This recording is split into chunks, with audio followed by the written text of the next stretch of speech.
వెనకట పండుగంటే ఎట్లుండే నాలుగురు ఐదుగురు కలిసి ఓ యాటను గొందురు. ఇక ఎగిలి వారంగా లేచి అమ్మవారి గుడి కాడ జలత పట్టి కోసేటోళ్ళు. ఒకళ్ళు తోలు తీసి పోతం పెడుతుంటే ఇంకొకళ్ళు కాలు తలకాయలు కాపేటోళ్ళు, ఇంకొకళ్ళు బోటి కడుగుదురు. ఇక కూరగొట్టుడు అయిపోయినాక పోగులేసుడు, బొక్క మెత్తటి తునకలు కుప్పలు పెడితే మనిషి ఒట్టెత్తుకునేటోళ్ళు. ఆ రోజులే అలాగుండే. ఇప్పుడేముంది, అందరు మటన్ షాప్ల ముంగట లైన్లు కట్టుడేనాయే. 3 రోజుల పండుగల ఇవాళ అసలు పండుగ అయిందబ్బా. చాలా మందికి కనుమని సుక్కకు ముక్కకు లైన్లు కట్టిర్రు. పండుగ అనేది ఈ రోజే కనపడుతుంది అందరికి కూడా. చాలా మంది కూడా నాన్ వెజ్ అంటే మటన్ తీసుకెళ్తారు. నిన్న సోమవారం కాబట్టి చాలా మంది తీసుకో. We'll prepare biryani today.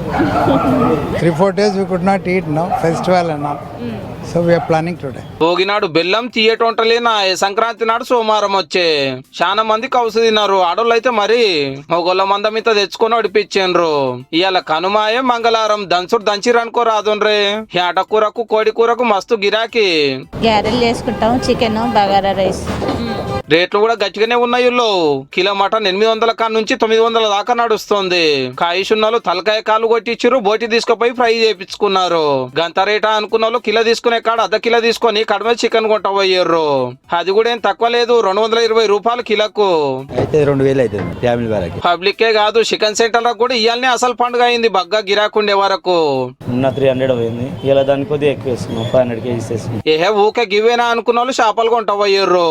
తీరు దిగినాయి మార్కెట్లకు. ఇంట్లో నీసు వండినాక ఇక ఊకుటరా మళ్ళీ మలక పోయినరు వైన్సులకు. పూలరకు పోయిన వాళ్ళు బావుల కాడ తోటల నడుమ జోరుగా సిట్టింగులు వేసిర్రు. బావు బొమ్మర్దుల మర్యాదలు కూడా మంచిగానే అయినాయి. మరి మనకు పండుగ అంటేనే పీక్క తినడు లోపక తాగుడా.